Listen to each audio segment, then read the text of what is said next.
Bonjour amis codeurs, c'est Natri.js. Aujourd'hui nous allons voir un peu plus en détail comment fonctionne le local storage. Comme son nom l'indique, ça correspond à un stockage de données en local. Nous avons une problématique lorsqu'on fait des sites internet, c'est comment stocker des informations sur le site sans avoir à utiliser un serveur de données. Mais qu'on souhaite quand même rendre notre site un peu plus interactif, par exemple en personnalisant l'affichage ou bien en récupérant des données d'un formulaire afin de faire des opérations par la suite, stocker les scores dans un jeu vidéo, ou bien toutes sortes de données qu'on voudrait stocker pour pouvoir les utiliser plus tard. Eh bien, nous avons une solution, ça s'appelle Local Storage. Ça permet de stocker nos données dans la mémoire de notre navigateur. Tant que le cache n'est pas effacé, les données y sont stockées indéfiniment. Il existe également le Session Storage qui fonctionne de la même manière, sauf que les données sont effacées après que vous avez fermé votre navigateur. On n'en parlera pas dans cette vidéo, mais ça fonctionne exactement de la même manière que le Local Storage. Voici les principales fonctions que nous propose le local storage. Il en existe bien d'autres, mais pour plus de détails, je vous renvoie vers Google et la documentation. Donc, nous avons localstorage.setItem qui prend deux paramètres, une clé et une valeur. C'est avec cette fonction-là qu'on enregistrera la valeur qu'on souhaite enregistrer. Ensuite, nous avons localStorageGetItem qui prend un seul paramètre qui est une clé. Ça nous permet de récupérer la valeur correspondante à cette clé. Et pour finir, nous avons localStorage.clear qui permet d'effacer toutes nos données. Le principe est donc d'associer une clé à une valeur. Ensuite, on récupère cette valeur en appelant cette clé. C'est pas plus compliqué que ça. Passons maintenant à la pratique. Pour ce tuto, nous utiliserons Visual Code Studio comme éditeur. Je vous invite à aller voir mes autres vidéos si vous n'avez pas d'éditeur de code ou si vous voulez utiliser le même que moi. Donc pour cela, nous allons créer tout simplement un nouveau dossier. On va l'appeler Local Storage. On prend notre dossier et on le glisse dans notre Visual Code Studio. Ici, nous allons créer trois fichiers, donc un index.html. Alors je vais grossir l'image. Voilà, comme ça vous voyez mieux. Ensuite, je vais créer un autre dossier qui va être mon script.js qui va contenir notre code. Et puis un troisième fichier qui va être notre style.css. Voilà, à partir de là, on peut démarrer. Une petite erreur, renommer .css. Voilà. Allons dans notre index.html. Donc si vous avez VS Code, vous pouvez utiliser les raccourcis. Donc point d'exclamation, vous choisissez le premier, ça vous met directement tout le head, le doctype et compagnie. Donc dans le titre, on va mettre local, storage, voilà. Ensuite, dans notre body, on va faire quelque chose de simple pour le moment. On va juste mettre un titre H1 et on met bonjour inconnu. Le but de cette page, c'est que nous allons créer ensuite un script qui va enregistrer le nom de notre... ou plutôt, nous allons faire un formulaire où on va remplir le nom de la personne et lors de la deuxième connexion, au lieu de mettre bonjour inconnu, ça mettra bonjour le nom de cette personne-là. Donc avant tout, nous allons lier notre fichier script et notre fichier style tout de suite. Donc pour le style, vous faites link CSS, voilà, donc style.css. Et pour le script, vous mettez script source, le nom de votre fichier, script.js, et n'oubliez pas de mettre l'attribut dfr qui permet à notre script.js d'être reconnu automatiquement dans notre page HTML. Je vous invite pour cela à voir mes autres vidéos sur ce sujet qui expliquent un petit peu plus l'attribut dfr, qu'est-ce qu'il fait. Donc pour notre formulaire, on va faire quelque chose de simple. On va mettre un input, donc avant de mettre un input, on va mettre un label. Donc on va mettre ici nom, et là tout simplement comment tu t'appelles. Voilà. Et notre input, donc ça va être un input texte, il va avoir une idée. On va l'appeler nom afin qu'il soit lié à notre label. Et on va même mettre un placeholder qui demande le nom. Donc là, j'ai un petit problème de guillemets quelque part, c'est ici. Voilà, problème réglé. Voyons voir sur le navigateur comment ça donne. Donc on fait un petit clic droit. Donc moi j'utilise Live Server qui permet de rafraîchir automatiquement ma page internet lorsque je fais une modification. Donc si vous ne l'utilisez pas, je vous invite encore à voir mes autres vidéos qui montrent comment on peut installer notre petite section Live Server. Donc ouvrir dans Live Server. Voilà, donc j'agrandis ma page. Nous avons bien donc notre H1 avec bonjour inconnu et notre label comment tu t'appelles et notre input ici. Revenons dans notre index.html, nous allons ajouter un bouton et ce bouton-là, dès qu'on cliquera dessus, il activera nos petites fonctions qu'on verra juste par la suite avec nos scripts.js. Donc button, voilà, on va lui mettre une ID, on va le mettre bouton et OK. On enregistre, on regarde ce que ça donne sur notre page. Voilà, notre bouton OK, donc il ne fait rien pour le moment et nous allons passer maintenant au script. Donc, cliquons sur notre script. J'ai mis en commentaire les 3 fonctions qu'on va utiliser. Donc, la fonction va être très simple. Lorsqu'on clique sur notre bouton, donc .onClick, donc on va utiliser les fonctions fléchées, est égal. On ouvre nos accolades. Et que va faire le clic du bouton? Et ben, nous allons enregistrer une valeur. Donc, je copie ma fonction qui est ici. Et donc, on va dire quoi? Cette valeur, on va l'appeler nom, cette clé plutôt. Et la valeur, alors si vous remarquez bien, j'utilise des guillemets, donc ça veut dire que les clés et les valeurs sont uniquement des strings. Donc c'est très important à savoir, parce que si on veut stocker par exemple un tableau ou un objet, eh ben, on ne peut pas stocker un tableau ou un objet dans un string. Donc je vous montrerai tout à l'heure comment faire ça. Donc pour le moment c'est simple, on va juste enregistrer un nom. Donc nous prenons une clé, on l'appelle nom, on peut l'appeler comme on veut, hein, et la valeur, quelle est cette valeur? On revient dans notre index, c'est la valeur qui va être le contenu de notre input. Donc notre input, il s'appelle nom, et pour récupérer sa valeur, c'est nom.value. Donc ici, on récupère nom.value. Alors qu'est-ce qui se passe quand on fait ça? On va voir ça tout de suite. Donc allons sur notre page. Donc je voulais juste actualiser. Donc là, je mets NatriJS comme nom. J'appuie sur OK. Donc là, on voit rien de spécial parce qu'on a juste demandé d'enregistrer NatriJS dans le local storage et comment on accède à ce local storage. Donc on appuie sur F12 pour ouvrir la console. Là, vous allez dans Memory, non pas dans Memory, dans Application plutôt. Et ici, vous voyez toutes les informations du cache. Donc on va grossir. Nous, l'information qui nous intéresse ici, c'est Local Storage, qui est dans Storage. Vous avez aussi Session Storage. Donc nous, c'est Local Storage. Je clique dessus et je vois que j'ai quelque chose d'enregistré. Donc vous voyez, j'avais déjà fait un test tout à l'heure, là, je la supprime. Donc vous voyez que nous avons une clé qui s'appelle nom. Alors je vais grossir ça encore. On va mettre ça en plein écran. Voilà. Donc nous avons une clé qui s'appelle nom et une valeur qui s'appelle NatFreeJS. C'est celle que j'avais enregistrée ici. Supposons je la modifie. Je l'appelle NatFree tout court. Qu'est-ce qui se passe? J'appuie sur OK et vous voyez que ma clé qui portait qui s'appelait nom a changé cette fois-ci de valeur. Donc je peux encore faire plein de tests comme ça. Donc vous voyez que ça s'enregistre automatiquement dans notre local storage. Et je peux même éditer ici les valeurs. Je fais Edit Value et je peux mettre ce que je veux. Test. Voilà, donc là on a modifié les valeurs. Donc si un jour vous voulez vous amuser à modifier un petit peu les valeurs d'un site internet qui utilise le local storage, vous savez comment faire maintenant. On peut également les supprimer. Bon, c'est bien beau tout ça, mais pour le moment ça sert à rien. Maintenant il faut qu'on récupère cette donnée. Donc là, je l'enregistre de nouveau. Voilà, donc voyons voir comment récupérer cette donnée pour l'afficher. Au lieu de mettre ici bonjour inconnu, je veux que ça me mette bonjour NatFreeJS. Donc retournons dans notre script et là on va faire une condition. S'il y a une valeur dans le local storage, dans la clé qui s'appelle nom, alors je veux que tu me dises bonjour le nom qu'il y a. Donc, qui est enregistré. Comment on fait ça? On va mettre une condition. If local storage.getItem. Alors on veut récupérer quoi? Nous on veut récupérer la clé nom. Donc si cette clé est différente de nul, ça veut dire que si elle existe, tu me fais quoi? Et ben je veux que mon titre h1.textContent, on va changer le texte de notre titre h1. Donc notre h1 qui est ici dans notre index.html, on va lui mettre une ID. On va l'appeler h1. Voilà.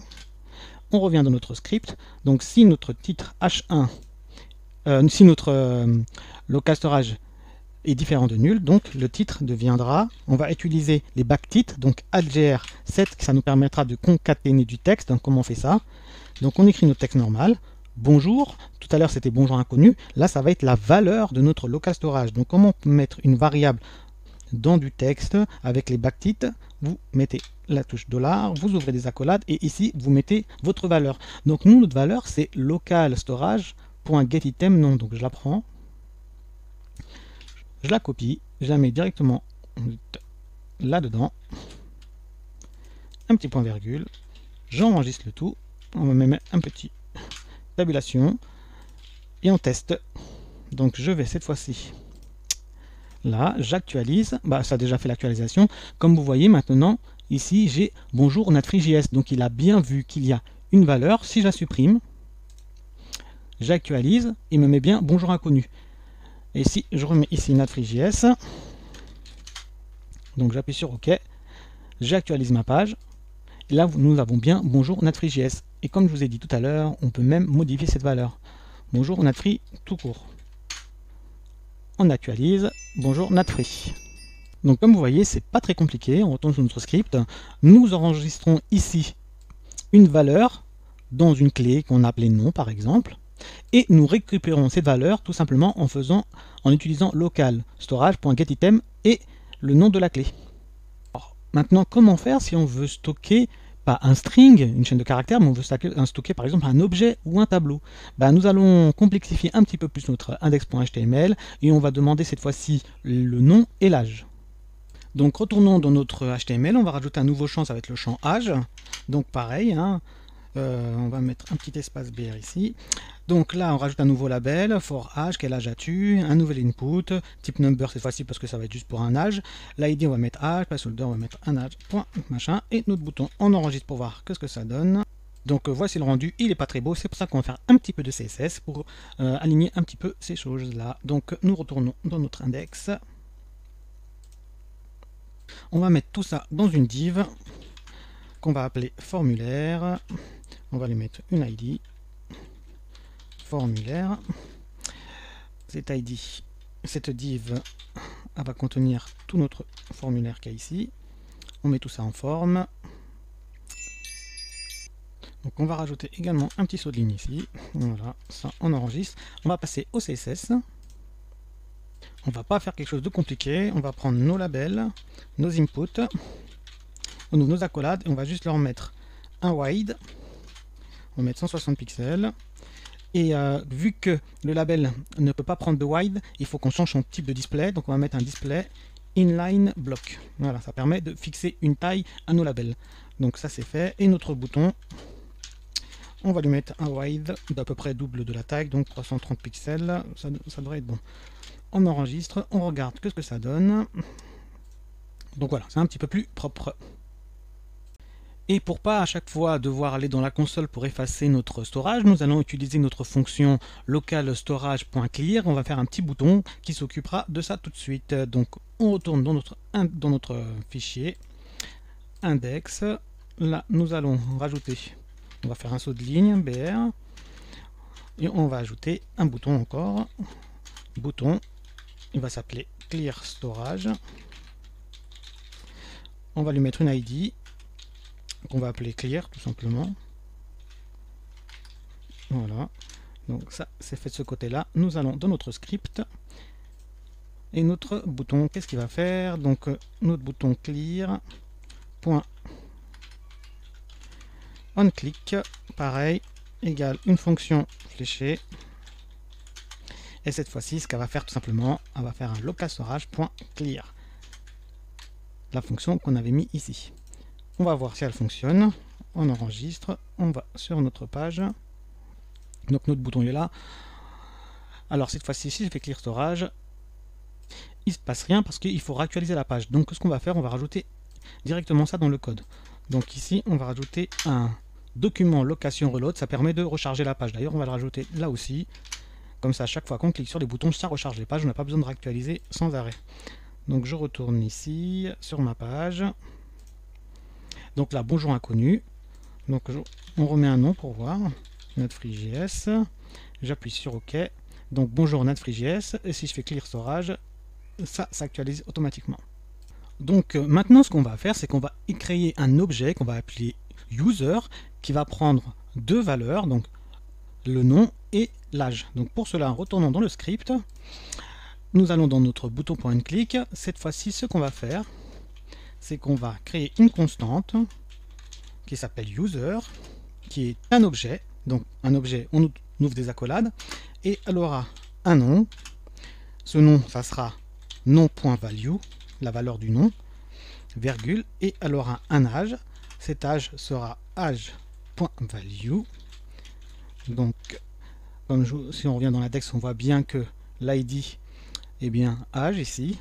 Donc on revient dans notre script. Et je veux que cette user soit enregistrée dans notre local storage. Mais étant donné que c'est pas un string, comment ça va s'afficher tout cela? Bah, allons faire le test. On retourne sur notre page. Nous mettons notre FreeJS. Quel âge as-tu? On va mettre 41 ans. Et j'appuie sur OK. Et là, vous voyez, il y a un problème. Bonjour objet objet, non objet objet.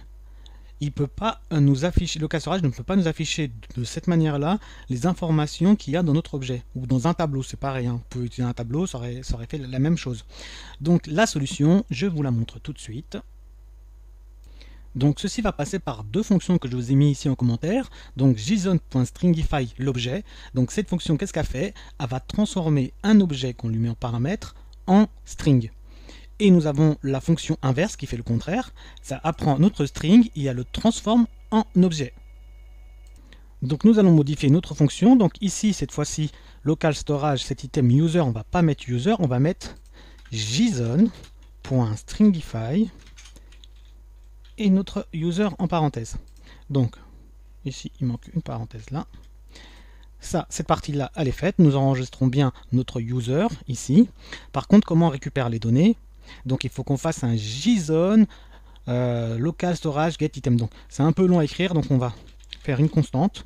On va l'appeler tout simplement local et elle apprendra notre JSON.parse et dedans notre local storage.get item. Et cette fois-ci, ce qu'on veut récupérer, c'est plus nom, c'est user. Voilà. Ici, on va modifier la condition. On va plus mettre local storage get item blablabla. On va mettre directement local. Si local est nul, dans ce cas-là, mets-nous bonjour. Ici, on va modifier notre variable. Elle s'appelle maintenant local. Et nous, ce qu'on veut récupérer dans local, c'est la partie nom. Pour récupérer le nom. Et on va mettre une virgule. Tu as. Et là, on va mettre l'âge. Donc, on remet notre objet qui s'appelle local. Et là, on va récupérer sa valeur qui est l'âge. Et on va même améliorer cela. On va mettre une autre condition, donc il faut qu'on mette des accolades en plus. Qu'est-ce qu'on va faire? On va faire que si local storage n'est pas nul, dans ce cas-là, le formulaire, tu nous le caches. Donc on fait un formulaire. N'oubliez pas que dans notre index, nous avons mis tout notre formulaire dans une div formulaire ici. Donc ce qu'on va faire, on va lui mettre un display none afin qu'il ne s'affiche pas du tout. Donc on revient dans notre script. Donc formulaire. Style .display égale à none. Comme ça, il s'efface totalement. Alors, est-ce que ça marche? Donc, nous allons effacer le storage. Cette fois-ci, mon nom, NatFreeJS, mon âge, 41 ans. On appuie sur OK.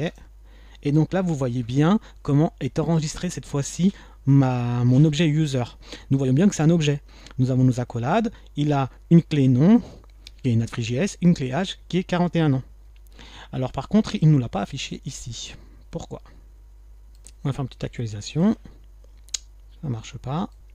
Donc d'où vient l'erreur? La clé s'appelle nom, alors qu'on l'a changé, elle s'appelle user maintenant. Donc je reviens sur mon code. Donc c'est où que j'ai fait l'erreur? C'est ici.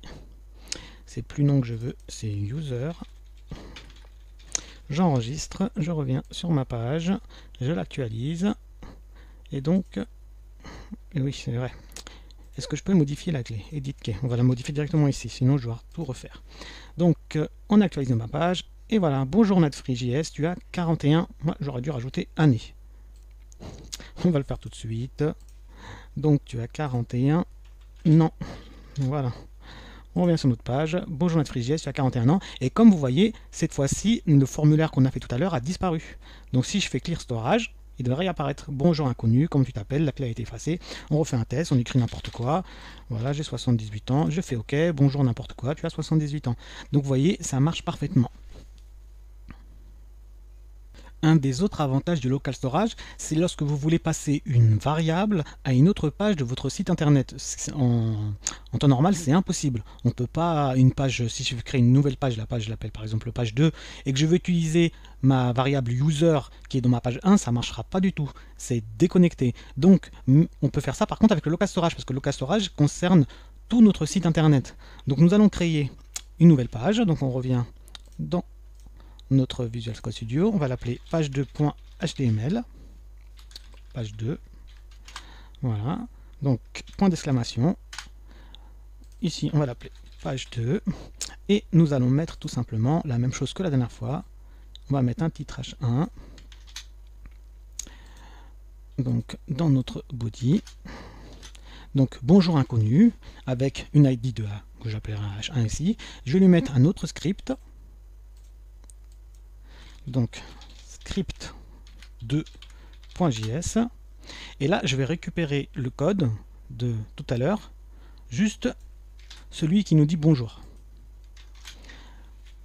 Donc je ne sais pas si vous voyez bien, donc là je recrée une constante qui s'appelle local, qui va me parser ma clé user, et si local est différent de nul, il m'affiche comme tout à l'heure bonjour nana, tu as bien 41 ans, et on va rajouter même une petite chose, on va lui dire, et tu es sur la page 2. Voyons voir ce que ça donne. Alors avant tout, on va lire notre page, donc on va le mettre ici, donc script source, là c'est notre script de .js, on lui met l'attribut dfr, et on regarde ce que ça donne.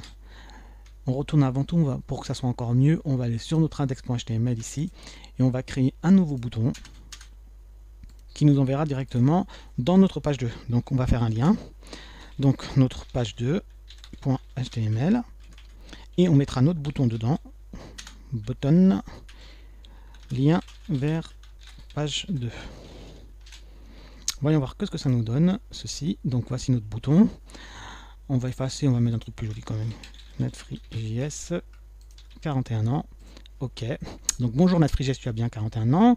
Et là je vais vers mon lien de ma page 2. Et là vous voyez bien, bonjour NetFreeJS, tu as bien 41 ans et tu es sur la page 2. Donc par le local storage, on peut se transmettre des variables, étant donné que il suffit juste d'appeler notre clé, et notre clé est présente partout sur notre site internet. Évidemment, si je l'efface ici, donc là je suis sur ma page 2, et que je reviens sur ma page normal, tout s'efface, il n'y a plus de clé. Donc elle s'efface également partout. Ce sera tout pour cette vidéo. Nous avons fait le tour du local storage. Si vous voulez utiliser le session storage, c'est pareil, on remplace le mot local par session. Je pense qu'on a fait le tour. La vidéo était peut-être un petit peu longue, mais au moins vous connaissez tous les secrets du local storage. Si vous avez des questions, n'hésitez pas à les poser en commentaire. Je mettrai tout le contenu du code, si vous n'avez pas eu le temps de tout noter, directement dans mon GitHub. Donc, et je vous dis à bientôt pour une prochaine vidéo, et s'il vous plaît, si vous l'avez aimé, n'oubliez pas de mettre des pouces bleus, car vraiment ça me sert à remonter dans le classement de YouTube pour que mes vidéos soient plus visibles. Je vous remercie beaucoup et à bientôt.